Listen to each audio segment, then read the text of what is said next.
Hello friend, हमारी आज की कहानी है समय का चक्र। सुबह सुबह फोन की घंटी बजी। उमा जी घबरा गई। इस समय किसका फोन आ सकता है? अभी तो 5 ही बजे हैं। फोन पर सना की आवाज सुन उमा और घबरा गई। सब ठीक है सना? उधर से सना की रुहासी आवाज उनको विचलित कर दे रही थी। क्या तेरी सास ससुर हमेशा के लिए रहने आ रहे हैं? कुछ तेज आवाज में उमा जी बोल पड़ी। उनकी आवाज सुन दिवेश जी भी उठकर आ गए। ऐसा कर, तू कुछ दिनों के लिए यहाँ आ जा, फिर तेरे सास ससुर का प्रोग्राम कैंसिल हो जाएगा। क्या फालतू की बात सिखा रही हो? दिवेश जी क्रोधित हो उठे और वहाँ से चले गए।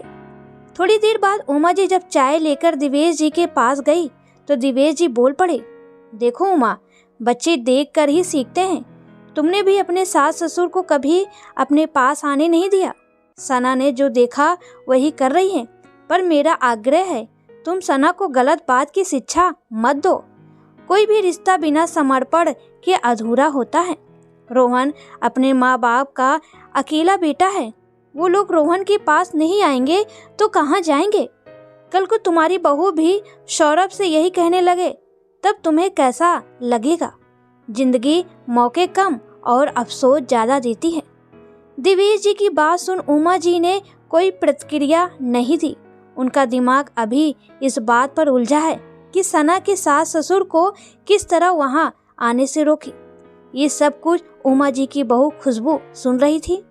शाम जब सौरभ ऑफिस से आया तो खुशबू चाय देते हुए बोली, हम लोग भी अलग रहते तो कितना अच्छा लगता। क्या बोल रही हो? सौरभ के हाथ से चाय का प्याला छूटते बचा। आश्चर्य से खुशबू को देखने लगा।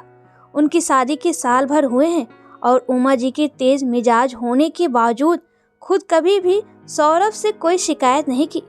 मैं गलत क्या कह रही हूँ? वही कह रही हूँ जो घर में देख रही हूँ। आखिर बच्चे भी तो वही सीखते हैं जो बड़े करते हैं। मम्मी जी ने भी दादी को यहाँ नहीं आने दिया। सना दीदी भी अपनी सास को अपने पास नहीं आने देना चाहती हैं, तो मैं ही क्यों सास की सास रहूं? खुशबू की तेज आवाज सुन उमा जी बोल पड़ी, खुशबू क्या कह रही हो? सौरभ के बगैर हम नहीं रह सकते। जब रोहन जीजा जी के बगैर उनके माँ बाप रह सकते तो आप क्यों नहीं रह सकती? रोहन जीजू भी तो अपने माँ बाप के इकलौते पुत्र हैं। उनकी तो कोई दूसरी संतान भी नहीं है। उमा जी को कोई जवाब नहीं सूझा। सुबह दिवेश जी की बात याद आ गई। सही तो कह रहे थे, बहू की तरफ उनका ध्यान ही नहीं गया। अब उमा जी को याद आने लगा, कर्मों का फल यही मिल जाता है। आंखों के सामने बूढ़े सास ससुर के चेहरे घूम गए। ख्यालों में सास ससुर की जगह बेटे की राह देखती प्रतीक्षारत आंखों में उनको अपना और दिवेश जी का चेहरा दिख गया। घबरा कर वो चीख पड़ी, ऐसा नहीं हो सकता। क्यों नहीं हो सकता माँ? सना दीदी की तरह हम भी आजाद रहना चाहते हैं। बेटे की बात सुन उमा जी चीख पड़ी, तू भी बीबी की बातों में आ गया? अब माँ, पापा और जीजू से सीख रहा हूँ, कहकर सौरभ कमरे में चला गया। उमा जी दिवेश जी के पास गई, हाथ जोड़ बोली, मुझे क्षमा कर दीजिए, मुझसे गलती हो गई। उमा, मुझसे नहीं, अपने सास और बहू से माफी मांगो। गलत बात न खुद करो न दूसरे को सिखाओ। सना का घर मत तोड़ो, उसे उसके कर्तव्य से विमुख मत करो। मैं नहीं चाहता जो टूटन मैंने झेली वो मेरा दामाद झेले। माता पिता को याद कर दिवेश जी की आंखों में आंसू आ गए। घर की शांति के लिए वो कभी भी उमा के विरुद्ध नहीं जा पाए। हर साल एक हफ्ते के लिए गांव जाकर माँ बाप से मिलाते थे। लौटते समय माँ की गीली आंखें देख वो खुद अपनी आंखों के कोरों को भीगने से बचा नहीं पाते थे। एक बेचैनी लेकर वो लौट आते थे। पिछली बार जब पिता बीमार पड़े थे तब महानगर में रहते हुए भी पास के शहर में उनका इलाज करवाया। कभी कभी मन में हुक उठता था, क्यों नहीं वो उमा से विद्रोह कर पाते? दाम्पत्य जीवन में सहना क्यों उनके हिस्से में ही आया? सौरभ और सना को देख दिवेश जी कोई कदम उठाने से रुक जाते थे।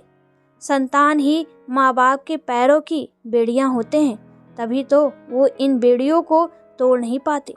सोचते विचारते दूसरी तरफ करवट लिए दिवेश जी सो गए। सुबह देर से नींद खुली। आज उमा जी ने चाय भी नहीं दी अभी तक। आँख मलते बाहर निकले तो खाने की टेबल पर चाय पीते अपने माँ बाप को देख चौंक गए। खुशबू गर्म पराठे लाकर दादी सास दादा ससुर को खिला रही थी। रसोई में उमा जी पराठे बनाने में मग्न थी। यूं दिवेश जी को हैरान परेशान देख सब हंस पड़े।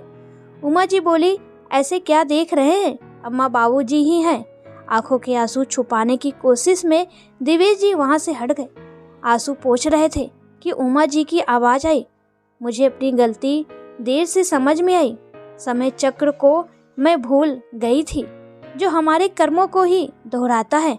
आपने सही कहा था, जिंदगी मौके कम देती, अफसोस ज्यादा देती है, पर जो मौका मिला है उसे मैं छोड़ना नहीं चाहूंगी। अम्मा बाबूजी अब यहीं रहेंगे। मैं बहुत गलती कर चुकी हूँ, पर अब बाकी जीवन मैं अम्मा बाबूजी की सेवा में समर्पित है। रात टैक्सी कर सौरभ को भेज उमा जी ने सास ससुर को बुला लिया। पैर पकड़ माफी मांगी। माँ बाप तो औलाद की हर गलती माफ कर देते हैं, सो उमा जी को भी माफी मिल गई। सना के घर भी वो रोहन के माँ बाप को पहुंचाने की तैयारी करने लगी। 2 दिन बाद जब सना के घर दिवेश जी और उमा जी पहुंचे तो सना की आंखें खुशी से चमक गई, पर पीछे खड़े सास ससुर को देख उसका चेहरा बुझ गया। रोहन के माँ पापा को आगे कर उमा जी बोली, अपने माँ बाप को देख जो खुशी तुम्हें हो रही उससे कई ज्यादा रोहन को हो रही है। पति से प्यार है, पर पति के माँ बाप भाई बहन दुश्मन क्यों? तेरे पास भी एक बेटा है, कल को ये भी वही करेगा जो तुम्हें करता देखेगा। जब तुम अपने बेटे से दूर नहीं रह सकती तो दूसरे के माँ बाप को बेटे से क्यों दूर कर रही हो?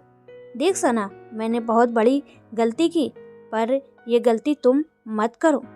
सना को बात समझ में आ गई। सास ससुर को हाथ पकड़ अंदर ले आई। रोहन ने कृतज्ञ आंखों से उमा जी को देखा। उमा जी ने हाथ जोड़ लिया।